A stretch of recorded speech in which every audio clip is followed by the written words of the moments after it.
জনগণের অনুরোধের পরিপ্রেক্ষিতে আমি আফতাবনগরের হাট আমি ক্যান্সেল করে দিয়েছি। আমরা বসিলাতে গতবার হাট হয়েছে, এবারটাও ওখানে হাট হচ্ছে।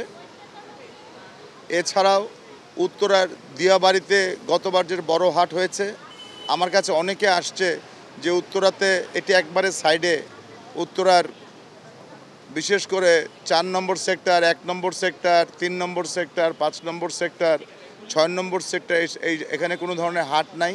সুতরাং আমি বলেছি এখানে একটি হাট দেওয়ার জন্য। অবশ্যই আফতাবনগরে যেরকম জনগণ বলেছে যে এখানে আমরা হাট চাই না, আমি ওখানে হাট দিয়েছিলাম, কিন্তু জনগণের অনুরোধের পরিপ্রেক্ষিতে আমি আফতাবনগরের হাট আমি ক্যান্সেল করে দিয়েছি। সুতরাং আমার কথা হচ্ছিল নগরবাসীকে কোনো ধরনের কষ্ট দিয়ে আমি যেরকম হাট করতে চাই না, আবার নগরবাসী যদি অনুরোধ করে আমাকে যে কিছু কিছু জায়গায় হাট করতে হবে, ওটাও আমাকে দেখতে হবে।